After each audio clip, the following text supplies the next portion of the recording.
안녕하세요. 세계금융원 골든클럽 정기준 원장입니다. 한 주 잘 지내셨나요? 국내 주식시장 반등 시도하고 있습니다. 다행입니다. 밑도 끝도 없이 하락할 것만 같았었는데 제가 이제 지난주 투자 전략에서 금요일날 저점이 나왔을 가능성이 매우 높다고 말씀을 드렸습니다. 실제로 두려움들은 많이 있었지만은 저점이 어느 정도는 확인이 되었고 그 이후에 본격적인 반등 흐름이 전개되었습니다. 코스피 지수 흐름 같이 보실 텐데요. 코스피 지수를 보시면은 이번 주는 화요일만 장이 열렸습니다. 화요일부터 장이 열렸습니다. 자, 화수목금 사실 좀 계속해서 뭔가 저항의 느낌은 있죠. 오늘도 마찬가지고요.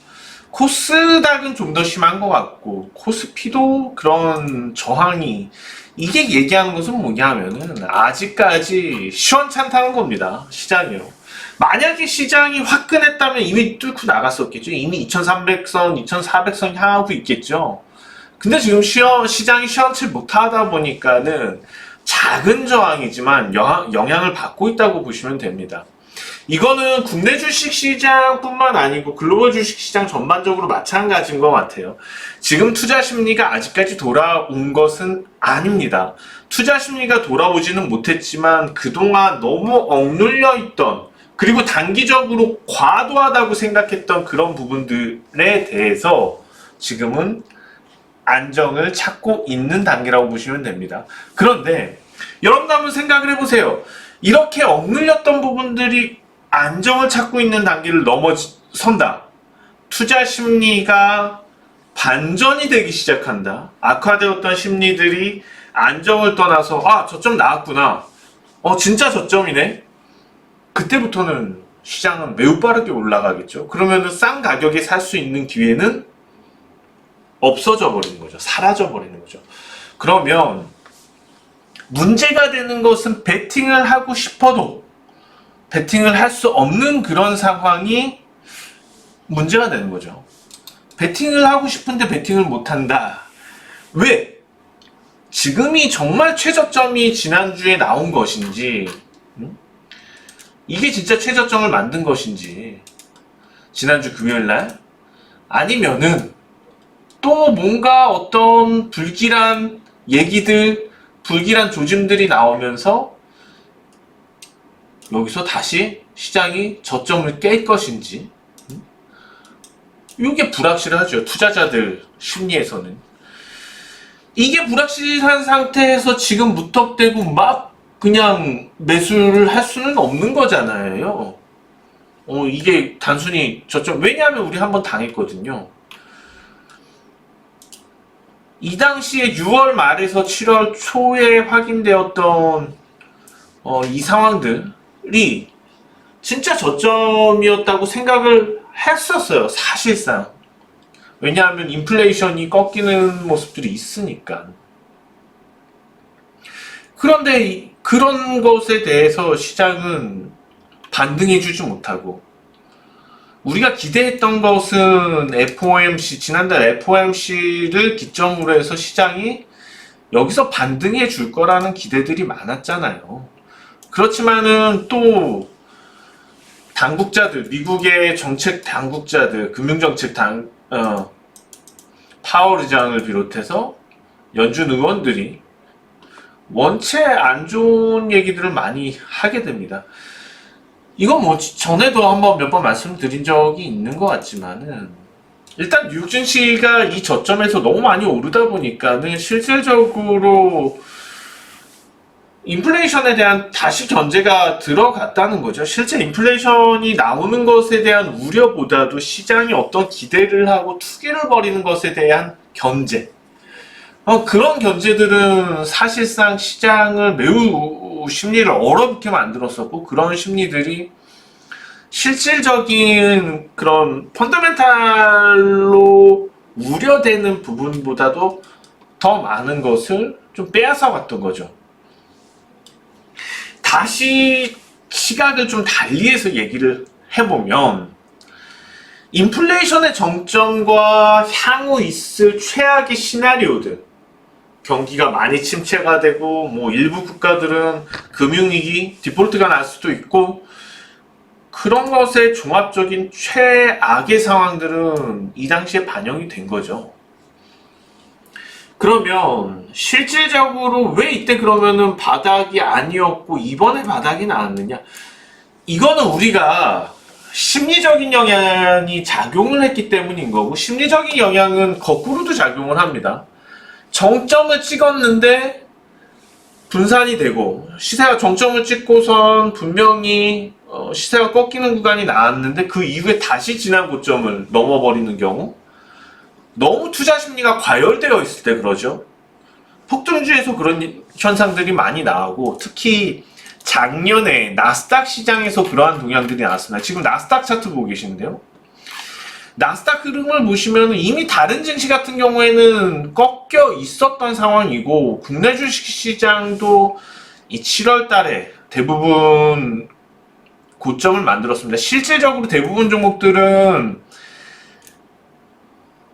연초 아니면 연말에 정점을 찍고선 이미 내려왔던 상황이고요. 그렇지만 나스닥 같은 경우에 보시면은 지금 이 작년 2, 3분기 때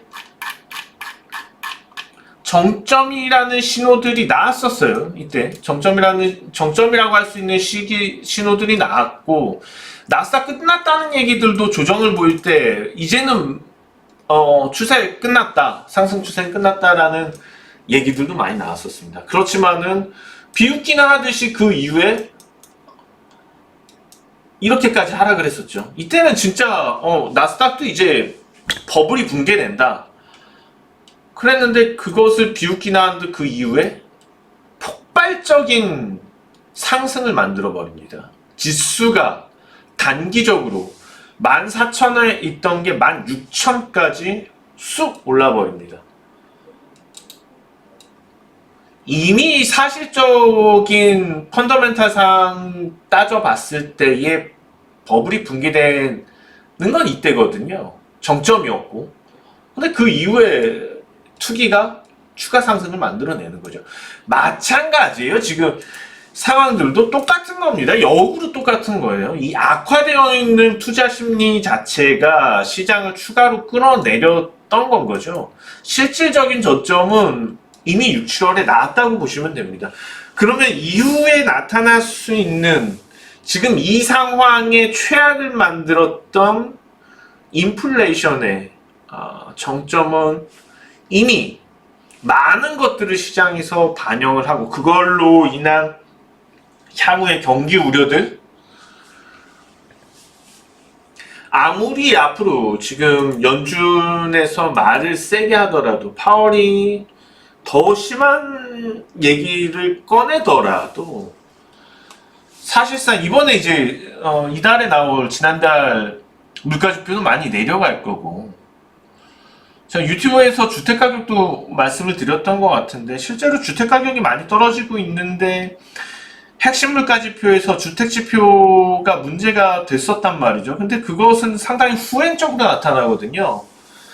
그러니까 작년 아까 방금 보셨던 나스닥 차트도 마찬가지예요. 방금 보셨던 나스닥에서 그런 조짐이 나타났던 것도, 왜냐하면 그때는 FOMC에서 아직 괜찮다라고 얘기를 했었어요.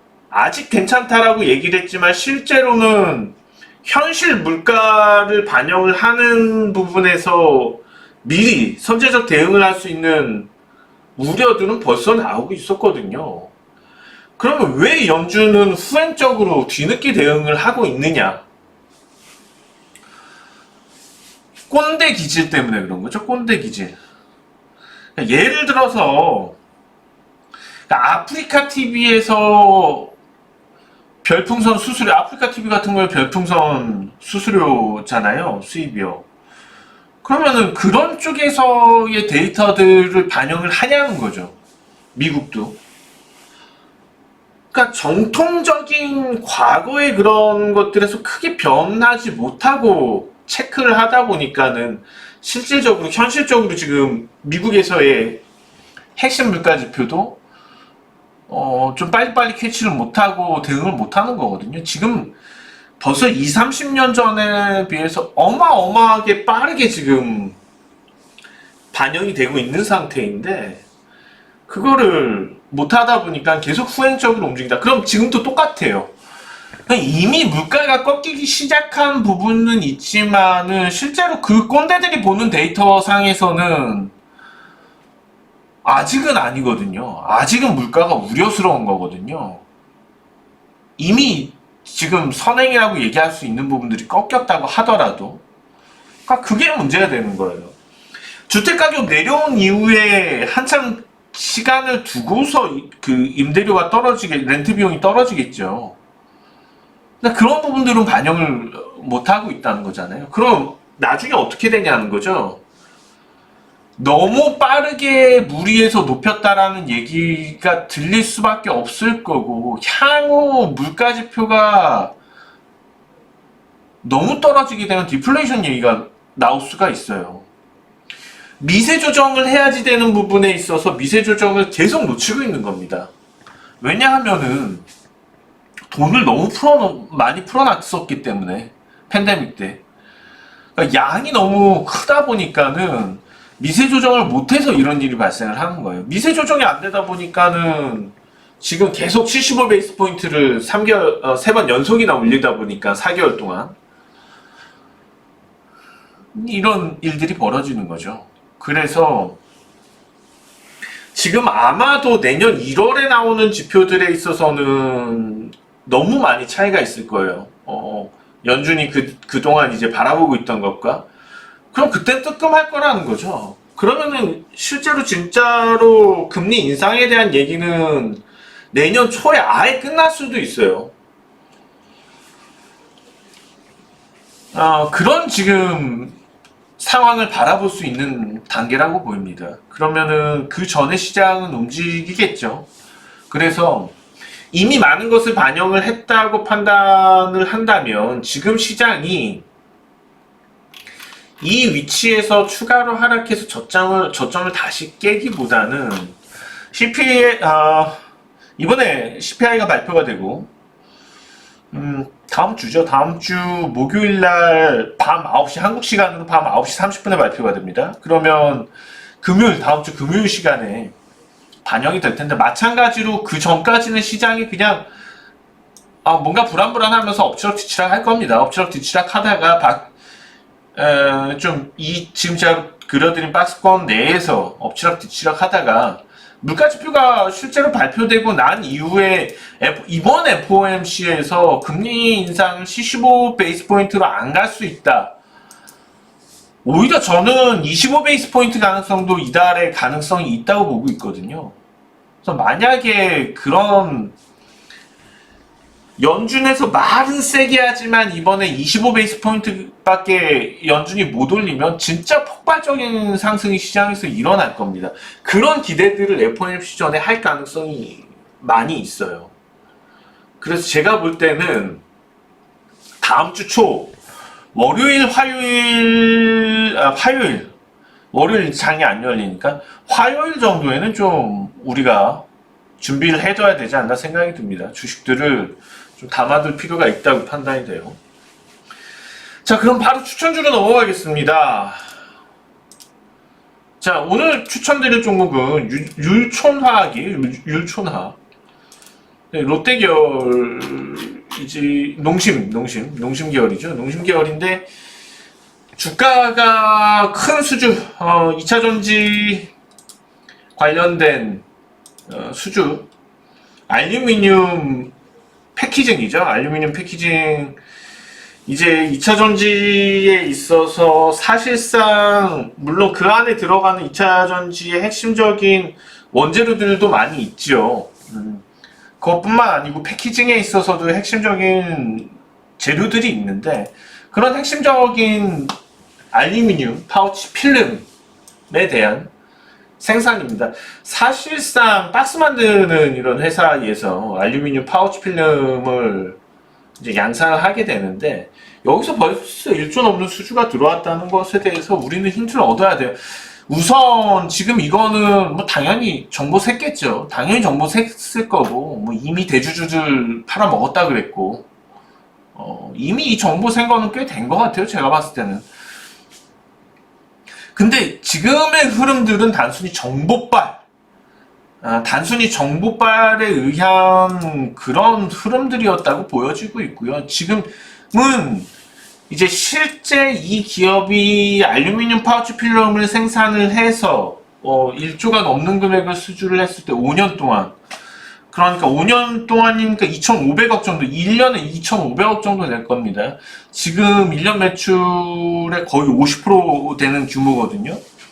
그럼 첫 번 수주니까 앞으로 계속 수주가 나오겠죠. 이런 쪽으로요.